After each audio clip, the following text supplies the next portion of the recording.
Dios les bendiga, amados hermanos. En este día le damos gracias al Señor por la oportunidad que nos concede de poder estar un día más para poder así estudiar de su palabra. Pedimos las disculpas del caso. El día de ayer no pudimos subir la escuela bíblica, así que esta escuela bíblica se está dando el día sábado y corresponde a la lección del día viernes, así que pedimos las excusas del caso. Corresponde a la lección del día viernes 2 de octubre. Saludamos a todos los hermanos en esta hermosa noche o día, no sé el momento en que usted está escuchando esta escuela bíblica, sea de día, sea de noche. Esperamos que sea de bendición para cada uno de los oyentes. Este día vamos a dar inicio a un nuevo trimestre, amados hermanos. El trimestre tiene por tema exhortaciones pastorales para la iglesia. El apóstol Pablo fue un incansable escritor. A él se le atribuye el 48% de los escritos del Nuevo Testamento. Sus cartas fueron dirigidas tanto a grupos de personas como a individuos. El propósito de sus mensajes era corregir diferencias en las iglesias, transmitir las revelaciones que recibía del Señor, aconsejar a sus discípulos en cuanto a su manera de conducirse y su relación con los demás, y contraatacar los falsos maestros que pretendían desvirtuar su evangelio que él aseguraba haber recibido de Dios por revelación. Para este trimestre hemos escogido el tema exhortaciones pastorales para la iglesia. En ellas el apóstol aconseja a dos de sus hijos en la fe, quienes mediante el discipulado habían sido desarrollados hasta llegar a ser depositarios de un ministerio pastoral en diferentes áreas geográficas. Estamos hablando de Timoteo, el cual estaba en Éfeso, y de Tito, el cual estaba en Creta. Los primeros estudios, defensores de la verdad y escogidos para servir, basados en la primera carta a Timoteo, muestran por un lado la preocupación del apóstol Pablo acerca de los errores del antinomianismo, emplear la gracia como la licencia para pecar, sin querer sujetarse a ninguna ley, y el gnosticismo, obtener la salvación por medio del conocimiento. Arrancarán del corazón de los hermanos la semilla que él había plantado. Y por otro lado, que el llamamiento al servicio cristiano se origina exclusivamente en la soberanía de Dios. Luego, por medio del estudio o un ministerio de oración, se nos amonesta a interceder por los gobernantes, porque ellos necesitan la oración de la iglesia. Pablo afirma que los cristianos tenemos responsabilidades cívicas, ya que toda autoridad es puesta por Dios, y que la única razón que nos da el derecho a desobedecerla es cuando éstas se oponen a los principios divinos. También la importancia de que la iglesia tenga un liderazgo competente, confiable y congruente se pone al relieve en el estudio sobre las responsabilidades del ministerio. Con el tema a estar alerta contra las falsas doctrinas, señalamos que las corrientes de pensamientos erróneos que hoy confrontan la iglesia no son nuevos. Tienen nombres diferentes como la nueva era y otras, pero provienen de la misma semilla, el engaño. En el último capítulo de la primera carta a Timoteo, el apóstol da sabios consejos para que todos podamos llegar a ser creyentes responsables. La dinámica de la vida cristiana es el argumento con el que el apóstol inicia su último recorrido en su segunda carta a Timoteo, enfatizando además sobre el carácter y requisitos del obrero del Señor, para luego finalizar prorrumpiendo con satisfacción que había cumplido cabalmente con lo que se le había encomendado. El apóstol dice: he peleado la buena batalla, he acabado la carrera de la fe. Por lo demás, me está guardada la corona de justicia, la cual me dará el Señor, juez justo, en aquel día, y no solo a mí, sino también a todos los que aman su venida. 2 Timoteo 4, 7, 8. Estas últimas palabras de un gran héroe deben ser la meta de todo aquel que se dispone a servir al Señor. Oramos al Señor para que esta temática fortalezca y afirme a todo aquel que ha sido lavado con la sangre del Cordero, mientras esperamos con paciencia la esperanza bienaventurada que se nos traerá cuando Él, Cristo, sea manifestado. Bien, amados hermanos, hemos dado lectura a lo que es la introducción a este trimestre. trimestre que corresponde, amados, a los meses de octubre, noviembre y diciembre. Ya casi para terminar este año 2020, que ha sido un año bastante difícil, amados hermanos. Un año de muchas luchas, un año en el cual hemos enfrentado situaciones que probablemente nunca jamás pensamos que íbamos a vivir, no solamente como iglesia, sino como sociedad y también a nivel mundial como humanidad.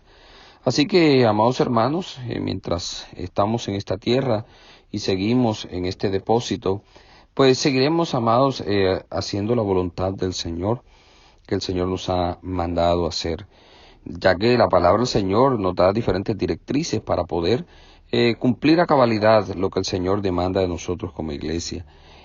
Los estudios de este trimestre, muchos de ellos hablan acerca de esas directrices, hablan acerca de esa fe, hablan acerca de esa doctrina que se nos fue dejada, amados hermanos, para que nosotros seamos encaminados y podamos llegar a nuestra meta y a nuestro destino final, que es estar allá con nuestro Señor, disfrutando de toda una eternidad.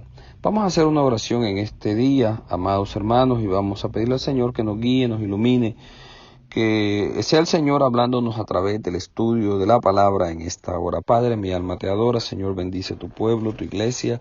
Señor, a cada hermano que a través de este medio es alcanzado, Señor Jesús, con tu palabra. Permite que tu palabra, Señor y Dios, sea de fortaleza, de aliento, de esperanza, Señor, para tu pueblo, para la iglesia, para todo aquel que nos escuche. Señor y Dios, que esta palabra, Señor Jesucristo, fortalezca cada vida, cada corazón. Señor Jesús, aleluya, y que podamos permanecer firmes hasta que tú vengas, Señor, a buscarnos en gloria. Te lo pedimos todo en el nombre de Jesús, Padre, amén y amén. Bien, amados, en este día, debo decir, el estudio bíblico es el número 14, Defensores de la Verdad. La temática tiene como base bíblica 1 Timoteo 1, del 1 al 11. Y vamos a leer la base bíblica en esta hora, en la cual se expresa de la siguiente manera. Pablo, apóstol de Jesucristo, por mandato de Dios nuestro Salvador y del Señor Jesucristo, nuestra esperanza, a Timoteo, verdadero hijo en la fe, gracia, misericordia y paz de Dios nuestro Padre y de Cristo Jesús nuestro Señor. Como te rogué que te quedases en Éfeso cuando fui a Macedonia, para que mandases a algunos que no enseñasen diferentes doctrinas, ni que presten atención a fábulas y genealogías interminables que acarrean disputa más bien que edificación de Dios, que es por fe. Así te encargo ahora, pues el propósito de este mandamiento es el amor nacido de corazón limpio y de buena conciencia y de fe no fingida, de las cuales cosas, desviándose algunos, se apartaron a vana palabrería, queriendo ser doctores de la ley, sin entender ni lo que hablan ni lo que afirman.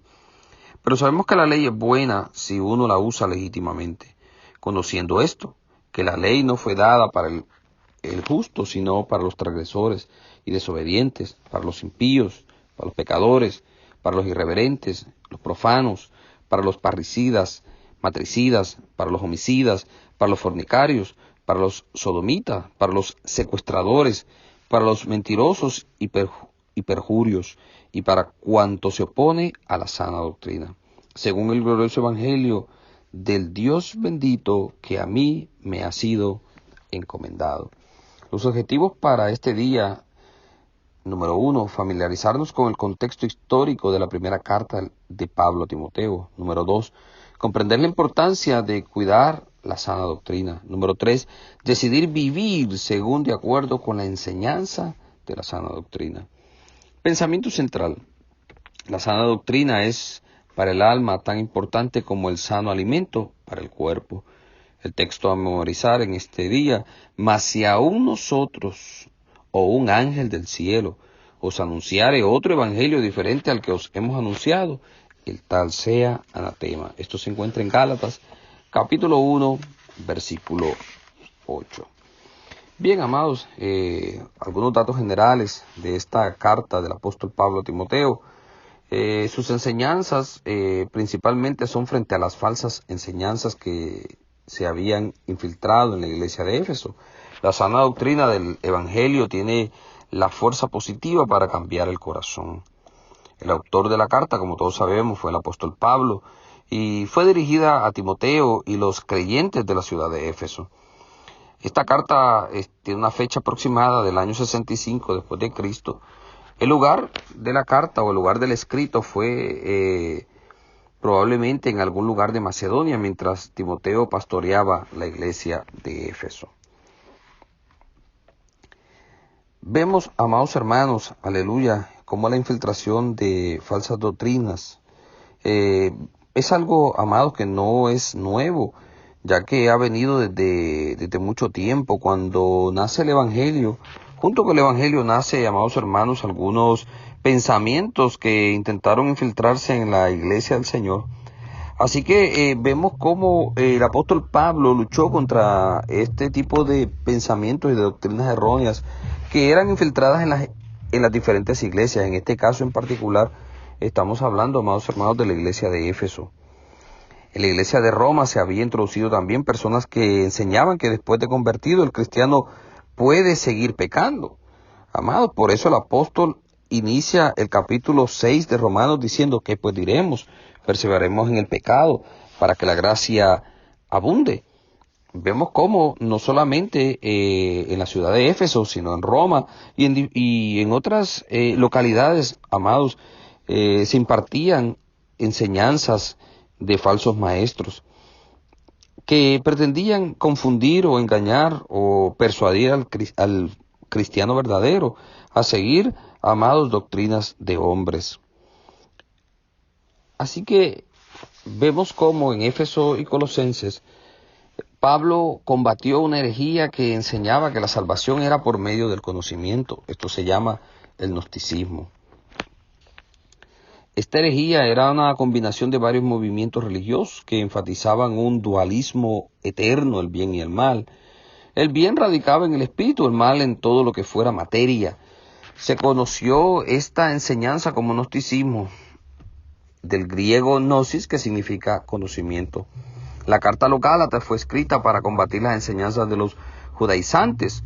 Estos enseñaban que para poder ser salvo uno necesitaba guardar la ley de Moisés, principalmente la práctica de la circuncisión, la observación del sábado, los días de reposo y todo lo que concerniente al Antiguo Testamento. Fue precisamente contra ellos que actuó el apóstol Pablo con mayor firmeza. En la primera carta de Juan encontramos al apóstol Juan combatiendo otras herejías más, la de aquellos que decían que Cristo no se manifestó en carne, sino que tuvo únicamente apariencia de ella. Según estos herejes, la deidad nunca se encarnó, nunca tomó forma humana, ni participó una naturaleza terrenal. La razón de esta herejía era que según las filosofías orientales de ese entonces, la materia es mala, pecaminosa. Esta herejía fue conocida como docetismo, del verbo griego dokei, que significa parecer. Según ellos, Cristo pareció tener cuerpo humano, pero no era humano. Durante el pastorado de Timoteo en Éfeso se introdujeron personas que enseñaban la gran relevancia de las genealogías y de las fábulas, interpretando incorrectamente el Antiguo Testamento. Estas personas también se consideraban expertas en la ley de Moisés y con mucha probabilidad insistiendo en su vigencia para el cristianismo. Así que, amados hermanos, podemos ver a través de la lectura que hemos dado a la introducción que todas estas enseñanzas y estos pensamientos, amados, no es algo nuevo. Vemos cómo hoy en día seguimos siendo atacados y seguimos siendo bombardeados por diferentes pensamientos, amados hermanos, que pretenden desvirtuar la sana doctrina, que pretenden deformar la doctrina verdadera del cristianismo. Y vemos como muchos exigen mutilar el cuerpo, vemos como muchos quizá exigen, amados hermanos, unas prácticas que correspondían única y exclusivamente para el tiempo de Moisés. Vemos como hoy ha cobrado mucho auge en muchas iglesias mesiánicas, en las cuales se practican diferentes ritos y diferentes danzas, porque según ellos es la manera en que se debe de adorar a Dios. Y han olvidado que cuando Jesús tuvo el encuentro con la mujer samaritana, le fue claro a la mujer y le dijo que era el momento en el cual Dios está buscando adoradores, que le adoren en espíritu y en verdad. donde no hay tiempo, no hay lugar, no hay espacio, amados hermanos, para venir y poder ser un adorador de nuestro Dios. En este día, el bosquejo del estudio está de la siguiente manera. Veremos en la parte número 1 el autor y el destinatario de la carta. A, Pablo, el apóstol. B, Timoteo, mi hijo.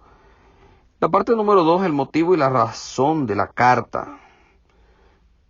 Literal A, falsas doctrinas. Literal B, falsos maestros. La tercera parte, el propósito de la ley de Dios. Literal A, es buena si se obedece. Literal B, es severa contra el pecado. Bien, amados hermanos, la parte número 1, el autor y el destinatario de la carta. Cuando nosotros leemos los primeros versículos de esta primera carta en su capítulo 1, el versículo 1 y 2, dice lo siguiente: Pablo, apóstol de Jesucristo, por mandato de Dios nuestro Salvador y del Señor Jesucristo nuestra esperanza. A Timoteo, verdadero hijo en la fe, gracia, misericordia y paz de Dios nuestro Padre y de Cristo Jesús nuestro Señor. El literal A, Pablo el apóstol. Apóstol viene, amados, del griego apostolos, que significa enviado, pero enviados con un propósito, con una misión. Vemos cómo hoy en día también esta palabra, amados, ha cobrado un auge muy grande y pareciera de que ya, amados hermanos, los títulos que están puestos ya no son suficientes y ahora muchos se autodenominan apóstoles, se autodenominan enviados. Y si tomamos, amados, la raíz de esta palabra, pues podríamos decir que todos somos apóstoles, porque todos hemos sido enviados, todos tenemos una misión. El Señor Jesucristo dijo: ir por todo el mundo, dio un mandato, dio una orden de ir, de ir a las naciones, de ir al mundo, de ir a los lugares cercanos y predicar este evangelio. En otras palabras, todos hemos sido enviados. Pero, amados hermanos, el apostolado, si nosotros lo vemos a raíz de lo que fueron los primeros 12 apóstoles, y luego el apóstol Pablo, que se declara como el último, como un abortivo, vemos cómo era su carácter, su misión, cuál era su vivencia, su vida, amados hermanos, una vida sacrificada, una vida entregada totalmente al servicio y a la propagación de este evangelio. Como es habitual en todas sus cartas, Pablo se identifica al principio de las cartas usando uno de sus títulos favoritos, apóstol de Jesucristo. Este título era la credencial oficial que usaba ante la iglesia para defender su ministerio e identificar su persona. El uso de este título indica que las epístolas pastorales, Timoteo, Tito, no fueron cartas privadas, sino con la intención de que se leyeran públicamente a las iglesias. El título apóstol de Jesucristo no significa primordialmente uno que pertenece a Jesucristo, sino uno enviado por Jesucristo. La palabra apóstol, como ya se indicó, significa enviado, pero enviado con una misión. Esta palabra se deriva del verbo apostello, pronunciese apostelo, cuyo significado primario es ordenar a alguien ir a algún lugar determinado. El título en sí revela mucho de la persona de Pablo. Indica que todo lo que Pablo hacía no era por iniciativa propia, sino de alguien que le había ordenado hacerlo. Pablo nunca se identificó como un voluntario que se ofreció a Cristo para que lo reclutara en su servicio. Se identificaba como uno que había sido llamado, que había sido escogido, apartado, enviado. En ninguna de estas acciones tuvo él algo que ver, fue la determinación de alguien más. Pero observemos que Pablo añade de Jesucristo. Estas palabras guardan relación con lo que le aconteció en el camino a Damasco. Cristo se le apareció, no solo para ofrecerle su gracia salvadora, sino también para constituirlo en su misionero. En este sentido se identificaba con los 12 apóstoles, de quienes dice Marcos que Jesús llamó así a los que él quiso. Pero el llamamiento implicaba comisión. Por eso añade, para que estuviesen con él. Estamos hablando, ¿verdad?, de las palabras que expresó Marcos en su evangelio, Marcos 3, 13 y el 14, que dice, llamó así a los que él quiso, los llamó apóstoles, para que estuviesen con él y para que enviarlos a predicar. Vemos cómo, amados hermanos, ese título de apóstol tenía una implicación de ser alguien, número uno, llamado, número dos, alguien que tenía una misión, y su misión primordial era, dice, enviarlos a predicar. Ahora la comisión de Pablo, además de provenir de nuestro Señor Jesucristo, era un mandato de Dios. Por mandato de Dios, nuestro Salvador. Esta expresión la utiliza en dos más de sus cartas. En Tito, vemos en Tito capítulo 1, versículo 3, la predicación que me fue encomendada, dice el apóstol Pablo, escribiéndole a Tito, por mandato de Dios nuestro Salvador, y según el mandamiento del Dios eterno, lo dice en Romanos 16, 26. Ante esta realidad que para él era ineludible, necesariamente tenía que exclamar, ay de mí, si no anunciare el Evangelio. Esto lo expresó el apóstol Pablo en 1 Corintios capítulo 9, versículo 16. Qué lección para todos nosotros como cristianos. Ahora bien, ¿a quién está dirigida la carta? La carta está dirigida a Timoteo, el cual Pablo identifica como su hijo. Cuánta ternura hay en las palabras verdadero hijo en la fe. Timoteo era de Listra, hijo de madre judía y padre griego. Se cree que fue un convertido de Pablo por el hecho de que este fue quien llevó el evangelio a esa ciudad en su primer viaje misionero. Estamos hablando de Pablo. Pablo llevó el evangelio a la ciudad de Listra. Se convirtió en compañero de viaje de Pablo, Timoteo, gracias al buen testimonio que tenía de todos los hermanos de la iglesia de Listra. Fue ordenado al ministerio por la imposición de las manos del apóstol Pablo. Eso se encuentra en 1 Timoteo 4, 14 y 2 Timoteo 1, 6. Acompañó a este en su segundo viaje misionero por las ciudades de Troas, Filipos, Berea y Atenas. Desde Atenas hizo un viaje a Tesalónica y se encontró nuevamente con Pablo en Corinto. Después de aproximadamente 5 años en que no sabemos nada de su persona, lo encontramos en Éfeso, con el apóstol Pablo, quien lo envía a Macedonia, juntamente con Erasto. Eso se encuentra en Hechos, capítulo 19, versículo 22. Nuevamente le vemos con Pablo en Macedonia, cuando éste escribió 2 de Corintios. Y en Corintios, cuando Pablo escribió su carta a los romanos. Por el prólogo de las cartas a los filipenses, colosenses y Filemón, nos damos cuenta que acompañó a Pablo en sus encarcelamientos en Roma, que fue el sitio desde donde el apóstol escribió dichas epístolas. Ahora, después de 2 años, lo encontramos en Éfeso como pastor de la iglesia y muy probablemente como obispo de las iglesias de esa área. Pablo le había rogado que se quedase ahí a fin de corregir a quienes estaban enseñando falsas doctrinas.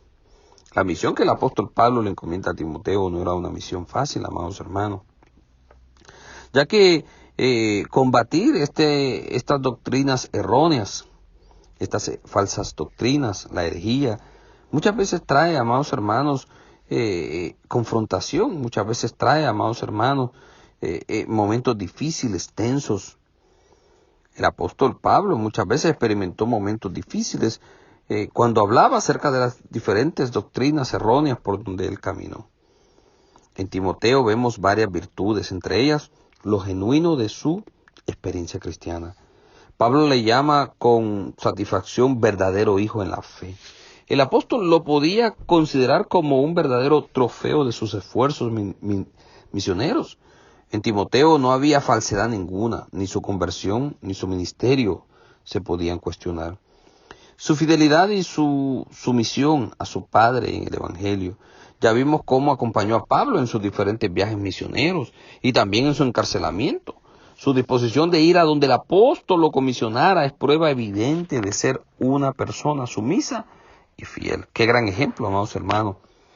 ¿Sabe? Esto muchas veces, amados, vemos cómo cada vez pareciera ser, amados, que cuando el Señor nos permite llegar a ciertas posiciones o a ciertos lugares. Amados, en vez de volvernos o de seguir siendo sumisos, nos volvemos a veces un tanto soberbios. Y a veces pensamos que conforme hemos escalado ya nadie puede, quizá, amados, comisionarnos, decirnos, mandarnos, o muchas veces, amados, quizá incluso señalarnos un camino a seguir. Porque pensamos que hemos adquirido tanto conocimiento, que hemos, amados hermanos, escalado tantos peldaños que ahora nosotros podemos disponer. Mas sin embargo, vemos cómo Timoteo, siendo un fiel, amados hermanos, hijo, que reconocía la autoridad del apóstol Pablo, mire, iba donde el apóstol Pablo le encomendaba ir, estaba donde el apóstol Pablo le encomendaba estar, y acataba los consejos con humildad que el apóstol Pablo también le daba. A pesar de su juventud, era un buen cristiano y un verdadero ministro del Evangelio. No sabemos exactamente su edad cuando Pablo le escribió la primera carta. Sí se sabe que había transcurrido 12 años aproximadamente desde su conversión. Esto significa que la misma sucedió siendo relativamente muy joven. A pesar del tiempo transcurrido, Pablo lo considera todavía un joven. Pero le exhorta y le dice, ninguno tenga en poco tu juventud. Sin embargo, el apóstol le pide ser ejemplo. Y como joven que era, Timoteo ya ocupaba el puesto de pastor y probablemente, amados, de obispo. La parte número 2 de este estudio, el motivo y la razón de la carta. Los versículos 3 al 7. Lo leeremos, amados hermanos, nuevamente. Como te rogué que te quedases en Éfeso cuando fui a Macedonia, para que mandases a algunos que no enseñasen diferentes doctrinas, ni presten atención a fábulas y genealogías interminables que acarrean disputa más bien que edificación de Dios que es por fe.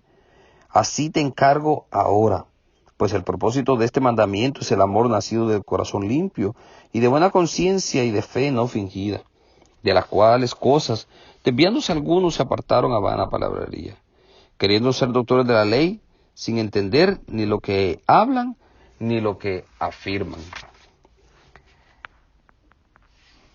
Las falsas doctrinas, amados. El versículo 3, el apóstol Pablo indica la razón primordial por la cual le pidió a Timoteo que se quedara en Éfeso. Ordenar a ciertas personas que no enseñaran diferentes doctrinas. Pero la pregunta surge, ¿doctrinas diferentes a qué? Las palabras diferentes doctrinas en el texto griego son una sola palabra, la cual vuelve a usar Pablo en 1 Timoteo 6:3. Si alguno enseña otra cosa, diferente doctrina, era cualquier enseñanza que fuera distinta al Evangelio que le había sido revelado por el Señor Jesucristo. Y que él tenía el minucioso cuidado de no alterar. Cuando los judaizantes trataron de introducir en las iglesias de Galacia enseñanzas diferentes a lo que Pablo predicaba, les escribió, estoy maravillado que tan pronto os hayáis alejado del que os llamó por la gracia de Cristo, para seguir un evangelio diferente.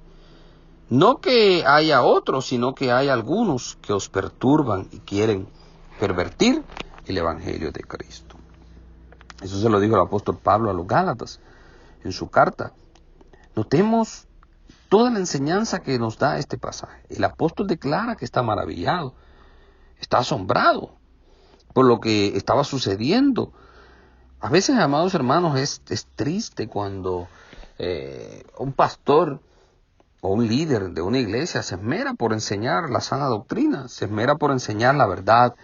Y vemos cómo muchas veces la gente prefiere, como el apóstol Pablo lo dijo en esta carta, irse detrás de fábulas, detrás de genealogías, detrás de mucha palabrería, amados hermanos, y a veces pareciera que este tipo de doctrinas tienen aún más peso, porque, sabe, a veces gustamos más de un discurso lleno de palabras enriquecidas, de palabras rebuscadas, que de un mensaje sencillo, pero lleno de la verdad. El apóstol Pablo le dice a Timoteo que es menester que haga callar a esos que enseñan esa falsa doctrina. Y aquí a los Gálatas, él se encuentra sorprendido de ver cómo ellos fácilmente se dejaron persuadir. No les dice que estaban sorprendidos por los pecados sexuales, ni por los crímenes, ni por los pleitos entre ellos. Lo que les preocupa era el objeto de su fe. ¿En qué estaban creyendo? Esto es muy importante porque la vida cristiana tiene que tener un punto de referencia. No ocurre en el vacío, ni mucho menos en enseñanzas que difieran del Evangelio. Seguir una enseñanza que disienta del Evangelio necesariamente desconecta a la persona de Jesucristo. ¿Quién se acerca al error? Se aleja de Cristo, amados. Seguir enseñanzas distintas al Evangelio es aceptar algo contrario a lo que Dios ha revelado. Un Evangelio diferente no tiene aproximadamente al único Evangelio, no tiene ningún concordato con él, ni hay manera de reconciliarlo. Los falsos evangelios siempre traen perturbación.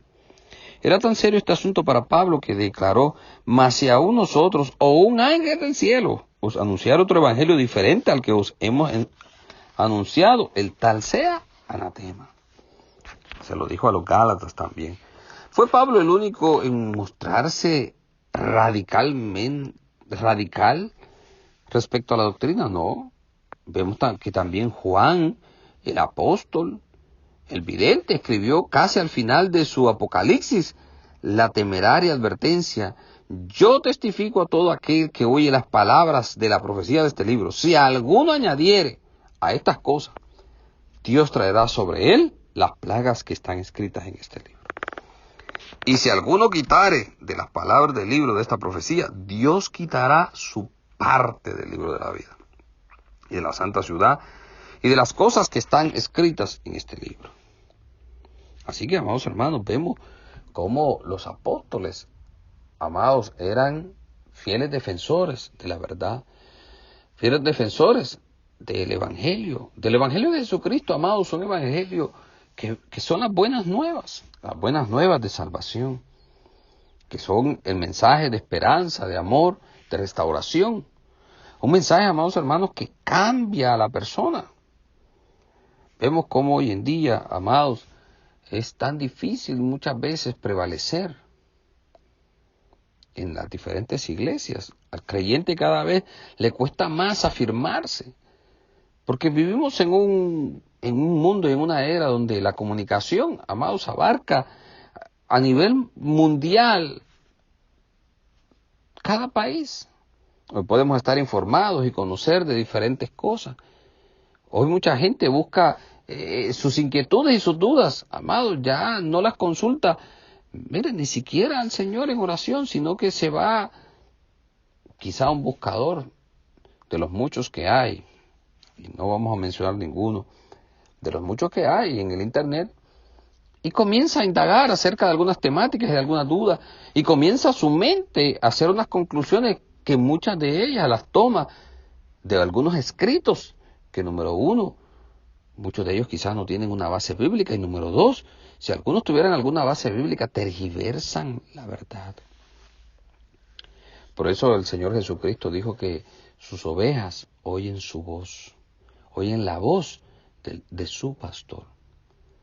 Y es bien importante nosotros, amados, poder estar, nuestro oído que esté sintonizado para poder escuchar la voz de nuestro pastor, que es Jesucristo.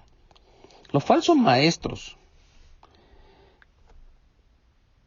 vemos que se habla aquí de falsos apóstoles, de los obreros fraudulentos, dice 2 Corintios 11:13, los falsos hermanos, 2 Corintios 11:26, Gálatas 2:4, los falsos profetas, los falsos maestros. ¿Saben? Vemos aquí que, amados hermanos, pueden haber diferentes títulos: maestros, obreros, apóstoles, aún hermanos, y pueden ser falsos.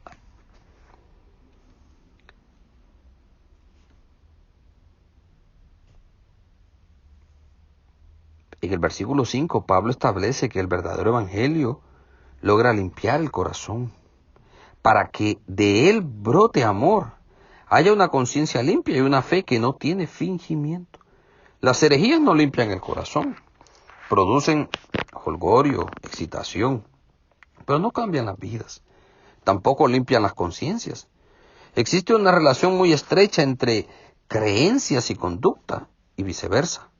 Por un lado, lo que uno cree determina su conducta, y por el otro lado, su conducta puede determinar sus creencias. Fue así que Juan A. Mackay, quien fuera director del Seminario Teológico de Princeton, dijo: una religión, lo que uno cree, puede ser la influencia más noble o la más perniciosa en la vida y pensamiento de un pueblo. Mire, por las religiones y por las creencias erróneas, amados, muchos fueron llevados al suicidio, muchos fueron llevados, amados hermanos, a creer en un apocalipsis formado y creado en las mentes de aquellos que abrazaron esas doctrinas.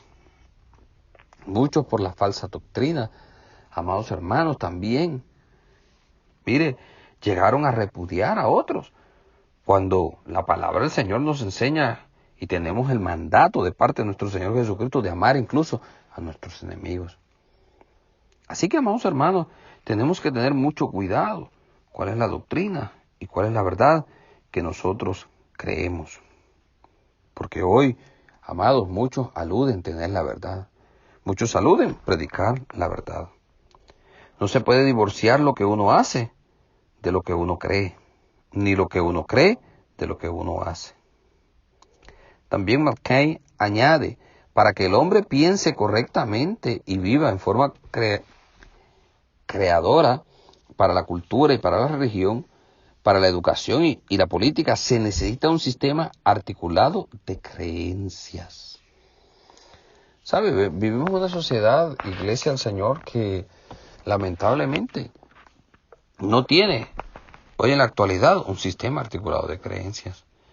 Aunque también tenemos que decirlo con mucho dolor, hubieron algunas sociedades de antaño, épocas, que fueron predominadas y que fueron gobernadas por un sistema articulado de creencias que lamentablemente eran creencias erróneas, que en vez de acercar a las personas a Dios, les alejaban.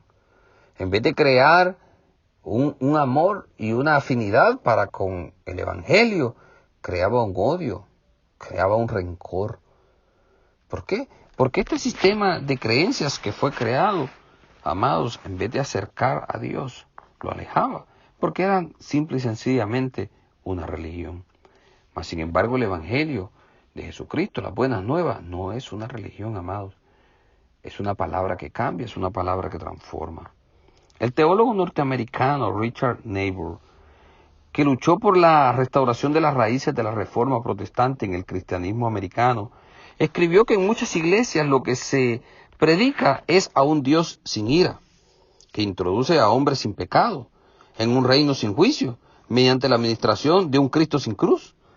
A eso conducen las falsas doctrinas. Y voy a volver a repetir este pensamiento. Muchas iglesias lo que predican es un Dios sin ira, que introducen a un hombre sin pecado, en un reino sin juicio, mediante la administración de un Cristo sin cruz.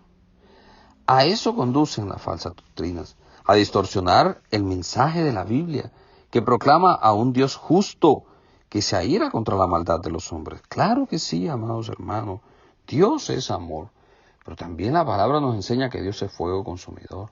También la palabra nos enseña que Dios se aira, amados hermanos, aleluya, que en muchas ocasiones tuvo que permitir que juicio cayera sobre la tierra o sobre algunos grupos en particular a causa del pecado, que dice la palabra que subía hasta el cielo.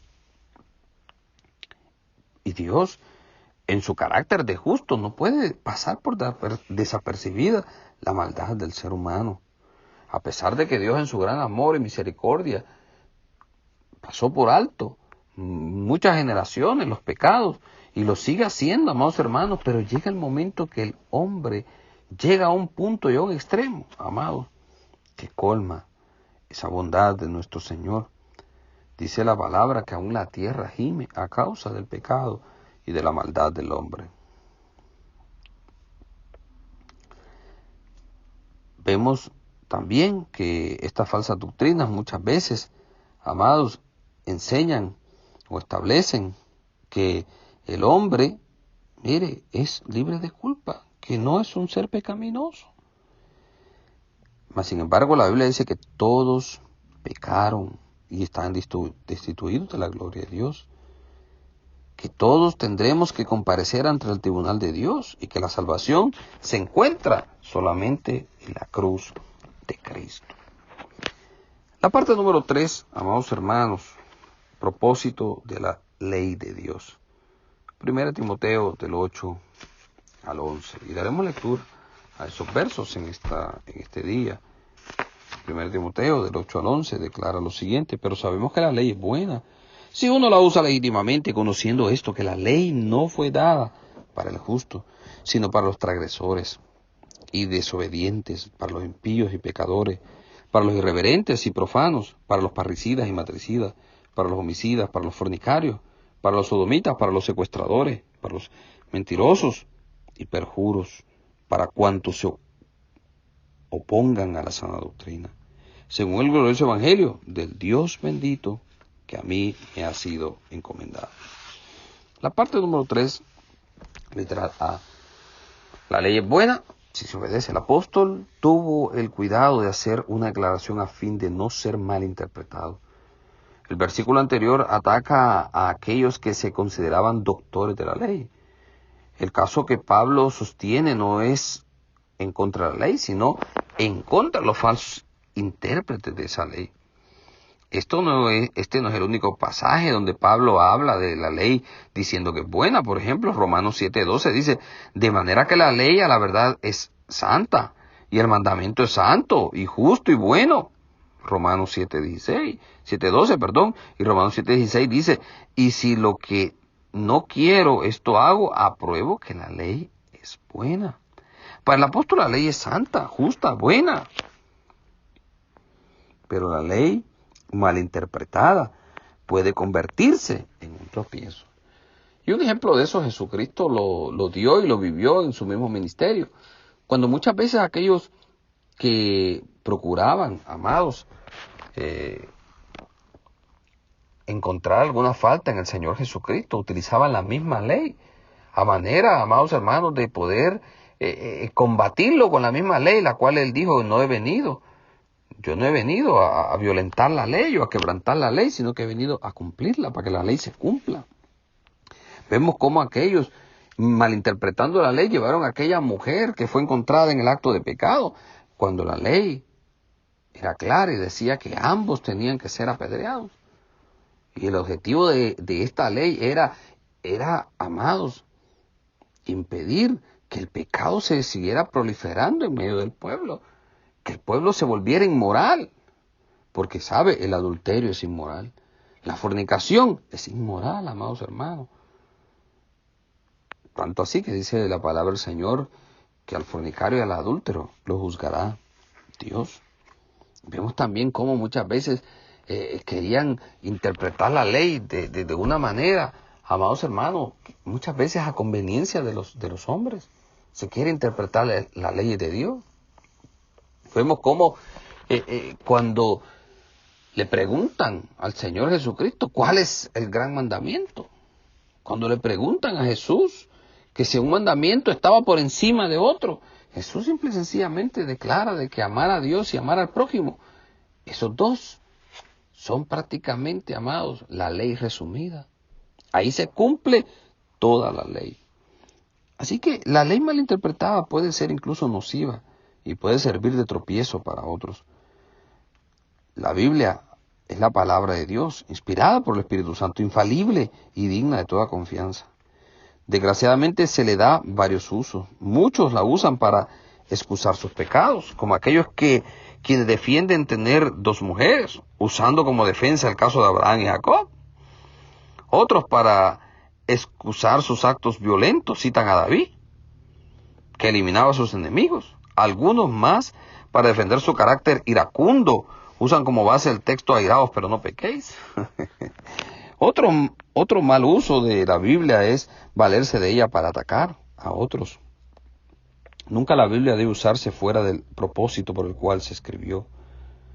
Dice que la palabra del Señor es útil para enseñar, para corregir, para redarguir, a fin de que el hombre de Dios sea preparado para toda buena obra. Amado, ese es el fin de la palabra del Señor. Nunca debe usarse la Biblia fuera del propósito por el cual fue escrito. Uno solo debe conocer lo que la Biblia dice. Uno no solo debe, conocer lo que la Biblia dice, sino también la intención con que se escribió. De lo contrario, se cae en legalismo dañino, que son más perjudiciales que el desconocerla. Literal B. La ley es severa contra el pecador. Don Miguel de Unamuno, escritor español, quien falleció en 1936, dijo: cuando Dios se encarna en el hombre, no hay necesidad de dogma. ¿Qué está diciendo esta frase? Que cuando Dios vive en el corazón del hombre, no hay necesidad de dogma. ¿Por qué? Porque el hombre conoce a cabalidad qué es lo que Dios desea. Una vida en sintonía con Dios está por encima de todas las demandas religiosas. La finalidad de la ley era, además de enseñar la pecaminosidad del ser humano, hacerle comprender al pueblo lo que es el carácter de Dios. La ley del Antiguo Testamento no es otra cosa que un reflejo de la naturaleza moral de Dios. Le dice al hombre cómo es Dios y cómo debe ser el hombre. Mientras el hombre vive de acuerdo al carácter de Dios, la ley no le dice nada. Esto es, no tiene ninguna demanda sobre él. ¿Por qué? Porque vive según lo que Dios demanda de él. Por eso el apóstol Pablo dice del fruto del Espíritu: contra tales cosas no hay ley, cuando habla de los frutos del Espíritu, que es amor, gozo, paz, paciencia, benignidad, bondad, fe, mansedumbre, dominio propio, templanza.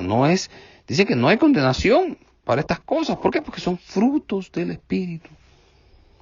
El punto que estamos enfatizando lo podemos ilustrar con lo que Pablo le escribió a los romanos respecto a la obediencia de las leyes y la sumisión de las autoridades, porque los magistrados, dice Pablo a los romanos, en el capítulo 13, versículo 3 al 5, no están para infundir temor al que hace el bien, sino al malo. ¿Quieres pues no temer la autoridad? Haz lo bueno y tendrás alabanza de ella, porque es servidor de Dios para tu bien. Pero si haces lo malo, teme, porque no en vano lleva la espada, pues es servidor de Dios, vengador para castigar al que hace lo malo. Por lo cual es necesario estarle sujeto, no solamente por razón del castigo, sino por causa de la conciencia. En este pasaje el apóstol nos muestra una serie de verdades que tienen que ver con la ley y la conducta. Las leyes, incluyendo por supuesto las divinas, no están para infundir temor, sino confianza y seguridad. Protegen a los hombres, se dan para el bienestar de la sociedad. Donde no hay ley, hay anarquía, y cada quien hace lo que le parece. Quien vive sujeto a la ley no solo no es acusado por ella, sino es alabado. La idea es que hay una bienaventuranza, una bendición, una dicha para quienes son obedientes. El Salmo 1 dice: bienaventurado el varón que no anduvo en consejo de malos, ni estuvo en camino de pecadores, ni en silla de escarnecedores asentado, sino en la ley de Jehová es su delicia, y en su ley medita de día y de noche. Ahora observemos que después de mencionar 14 tipos de personas que hacen el mal, ¿verdad?, en el versículo que hemos leído, vemos que el apóstol Pablo condena o señala algunas conductas que violentan la ley y que para los cuales ha sido hecha la ley: los transgresores, los desobedientes, los impíos, los pecadores, los irreverentes, los profanos, los parricidas, los matricidas, los homicidas, los fornicarios, los sodomitas, los secuestradores, los mentirosos y perjuros, y para cuanto se oponga a la sana doctrina. La sana doctrina es la piedra de toque para el buen vivir. Bien, amados hermanos, en este día, amén, damos gracias al Señor por su palabra. Así que vemos y hemos comenzado, amados, los estudios referente en este trimestre a lo que es lo que tiene que ver, amados, con las exhortaciones pastorales para la iglesia. Hoy estamos bajo la temática Defensores de la Verdad. Es el título escogido para este estudio debido a varias razones muy importantes para hacerle entender al estudiante la situación que prevalecía en la iglesia de Éfeso donde pastoreaba Timoteo. Falsos maestros se habían introducido en ella, enseñando fábulas y genealogías, como también herejías que eran resultado de la mala interpretación de las Escrituras. Por así decirlo, Pablo puso el grito en el cielo, le pidió a Timoteo que se quedara en Éfeso, corrigiendo a tales personas y combatiesen esas enseñanzas. Podemos aprender de este primer punto que las falsas doctrinas son veneno para la vida espiritual. Ninguna iglesia que sostenga enseñanzas que disientan de lo que es el Evangelio de Jesucristo puede ser sana. La situación que existía en Éfeso no fue única, ya que en varias de las iglesias del período apostólico surgieron herejías que fueron severamente combatidas por los apóstoles y que motivaron varias de las cartas del Nuevo Testamento. La preocupación por la pureza doctrinal no fue exclusiva del apóstol Pablo. También la iglesia del Señor, conforme ha ido avanzando, ha seguido con esa misma preocupación y con ese mismo celo. Durante los 21 siglos del cristianismo, Dios ha usado hombres y mujeres celosos de su palabra, que han combatido y combaten con firmeza cualquier error doctrinal que surja. Vimos que donde hay sana doctrina hay limpieza de corazón, buena conciencia, hay fe genuina. Los errores doctrinales no tienen esas fuerzas positivas. Su influencia es destructiva y conflictiva. Quien vive de acuerdo al carácter de Dios, revelado en la Sagrada Escritura, no tiene nada que temer. Es imposible que su conciencia le acuse porque no viola nada de lo que Dios le ha dicho. Al contrario, obedece lo que Dios pone en su corazón. Por un lado, vimos la preocupación de Pablo en que se corrigiesen los errores que se enseñaban y por el otro, la disposición de Timoteo en hacer lo que aquel le pidió que hiciera. Timoteo reunía varias cualidades para cumplir la misión. Tenía una genuina experiencia cristiana, era fiel, sumiso a su padre espiritual, dominaba la sana doctrina y a pesar de su juventud, era un buen cristiano, un verdadero ministro del Evangelio. Así que, amados hermanos, nos gozamos en esta hora y le damos gracias al Señor por esta palabra, amén, y la enseñanza del día de hoy. La próxima lección, Escogidos para Servir. Qué hermoso título, Escogidos para Servir. Amados, muchos, amén, alegan ser escogidos, amén, para predicar, para ser apóstoles, para ser ministros, para hacer tantas cosas, pero muy pocos, afirman que han sido escogidos para servir. Así que oramos en esta hora y le damos gracias al Señor por su palabra. Padre, te adoramos, te exaltamos, te bendecimos, te damos gracias, Rey Jesús. Gracias, Señor, por tu palabra, gracias por tu verdad. Espíritu Santo, guíanos siempre hacia esa verdad que cambia, que transforma, que hace libre. Ahora, buen Señor, aleluya, permite también que aquellos que aún caminan en el error, Señor Jesús, de diferentes doctrinas y de diferentes religiones, puedan un día conocer la verdad de Cristo que cambia, que alumbra, que produce amor, que produce gozo, que produce, aleluya, unos frutos que dice la palabra del Señor, que contra esos frutos no hay ley. Bendice a mis hermanos, a nuestra iglesia, Señor, la iglesia de Aguilarte. Allá, Señor Jesús, a cada uno, Señor y Dios, en su hogar, que la gracia y la paz de Cristo sea con cada uno de ellos. Te lo pedimos todo, Padre, en el dulce nombre de Jesús. Amén y amén. Dios les bendiga, amados hermanos, y que la paz de Cristo sea con cada uno.